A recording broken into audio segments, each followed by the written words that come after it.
안녕하세요. 나라살인연구소 우정입니다. 네, 정창수입니다. 반갑습니다. 오래간만인 것 같네요. 네, 오랜만에 저희가 이제 촬영을 했습니다. 네. 좀 자주 올리는 게 좋죠. 그죠? 네. 생각보다 궁금해하는 분들이 좀 있더라고요. 그래서. 아, 그래요? 소수지만. 소수지만 있습니다. 아니, 소장님 아드님도 우리 예. 유튜브에 대해서도 악플을 다시고 아니에요? 네, 저희 아들도. 돈 좀 써라. 돈 좀 쓰라고. 네, 우리가 돈 쓰기 전에 좀 꾸준히 먼저 성실히 올려보도록 하겠습니다. 오늘 예산은 6월은 보훈의 달, 그죠? 예, 6월 6일은 현충일. 네, 그래서 또 관련된 예산들을 알아보도록 하겠습니다. 보훈예산 분석, 문재인 정부 대 윤석열 정부 보훈예산 차이 분석 누가 했죠? 이상민 수석연구위원과 이서연 연구원이 공동 작업을 한 겁니다. 이건 보고서는 아니고 간단한 리뷰 성격인 거죠? 네, 데이터를 좀 읽어주는 거죠. 네, 그러면 좀 자세하게 보도록 하겠습니다. 네, 데이터 리뷰를 해보겠습니다.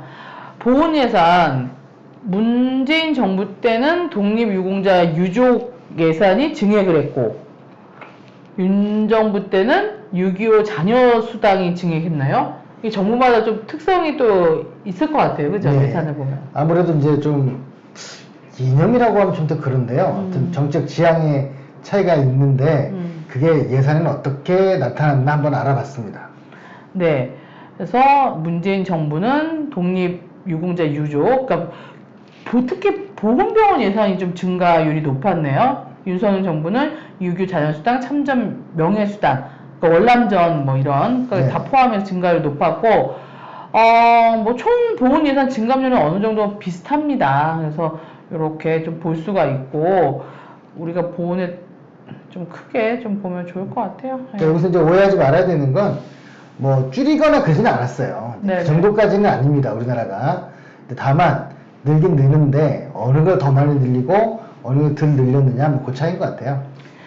네, 그러면 소장님 데이터 좀 읽어주시죠. 우리가 얼마가 지원되는지, 뭐 증가 여부도 중요하지만 얼마가 지원되는지도 중요하니까 저희가 2017년부터 2022년 뭐 이렇게 또 따져봤죠. 그러면 2024년도 예산까지 봤는데 한번 좀 데이터 좀 읽어주시죠. 그러니까 독립유공자하고 유족 지원하는 돈이 17년에 47억 원이었던 게 저희 문재인 정부 말기에 921억 원으로 늘어났어요. 급증이죠. 그렇죠. 네. 거의 한 20배 정도 늘어났는데 이제 그렇게 늘어나다 갑자기 이제 24년, 그러니까 윤석열 정부 금액은 증가했지만 증감률은 예, 뭐 금액은 다소 한 50억 정도 늘었는데, 근데 이제 그 정도는 그 전에 증가한 거에 비하면 네네. 매우 작다. 그런 또 거죠. 많이 증가했으니까 더 이상 안 네. 증가한 것도 있고. 6.25 자녀수당은 어떤가요? 예, 2017년에 2,237억이었던 게 문재인 정부 끝날 때는 2,994억이니까 한 700억 늘긴 했는데 비율이 이렇게 높지 않았던 거죠. 근데 24년에는 4,033억 원으로 1,000억이 넘게 증가했습니다.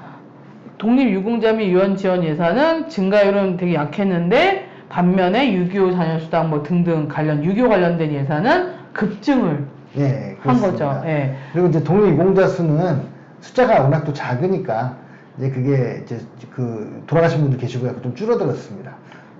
근데 독립유공자 수가 5명을 급감하긴 했지만 조금 더 적극적인 발굴도 필요하지 않습니까? 그러니까요. 왜냐면 우리 또 그런 말 많이 하잖아요. 독립운동한 사람들 3대가 이제 힘들다 뭐 그런 얘기를 하는데 조금 발굴해서 할 필요가 있을 것 같습니다.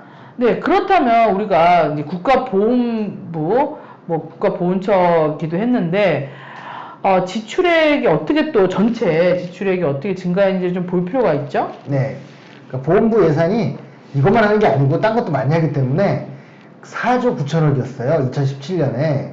그런데 이제 윤석열 정부 지금 올해는 6.4조 원으로 또 한 1조 5천억 정도 늘었습니다. 그래서 7년간 한 3.8% 정도 연평균 증가했습니다. 네, 그래서 다른 예산들도 뭐 국가보훈부 예산만 증가한 건 아니고 다른 예. 부처의 예산도 그러다 보니까 비중은 줄었어요. 그러니까 액수는 증가했지만 비중은 좀 1.2에서 1%로 줄었습니다. 네네네.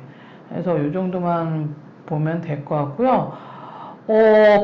국가보훈부 예산 중에서 가장 큰 지출액이 뭐죠?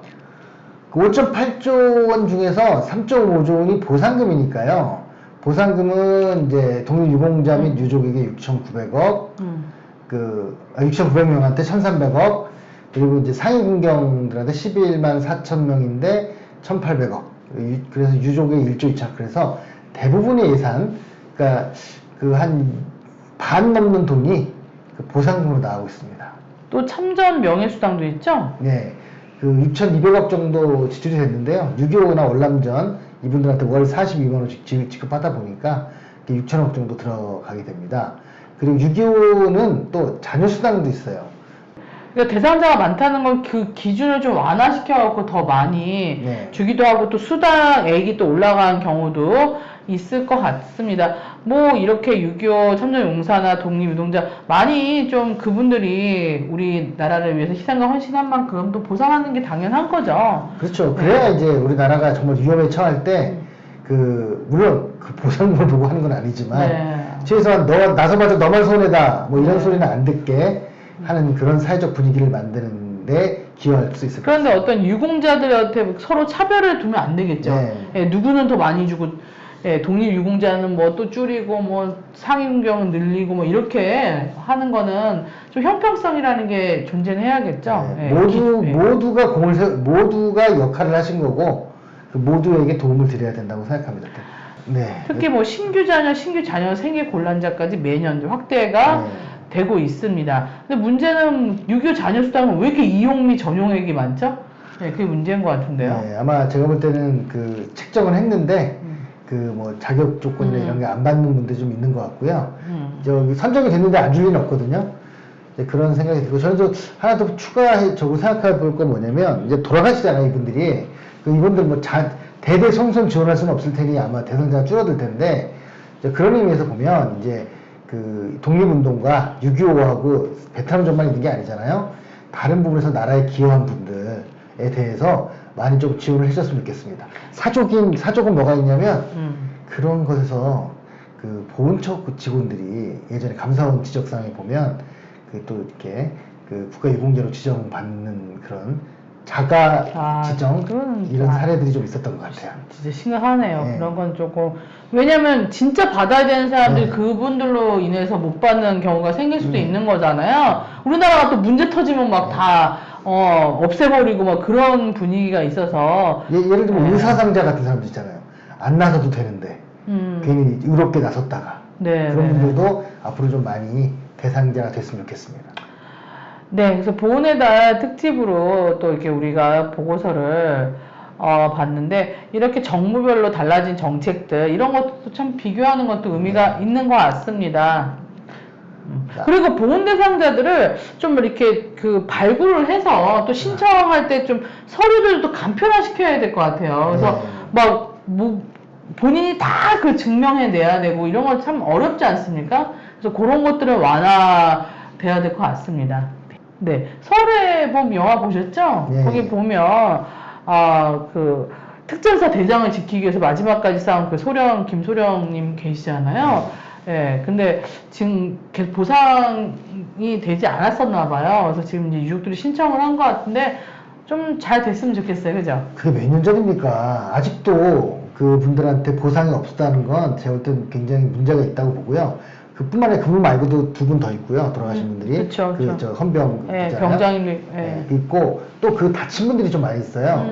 그러면 제가 볼 때 돌아가신 분도 지원을 안 했을 정도면 다친 분들도 안 했을 것 같고 오히려 그분들은 그 이후로 핍박받았을 것 같아요. 이제 그런 것도 신경을 좀 써줘야 될 것 같습니다. 그래서 그렇게 어찌됐건 국가를 지키기 위해서 희생하신 분들에 대해서는 예우를 각별히 하는 게 되게 중요한 것 같습니다. 네, 오늘 보훈의 달 특집으로 나라살림연구소 보고서 읽어보기 시간을 가졌고요.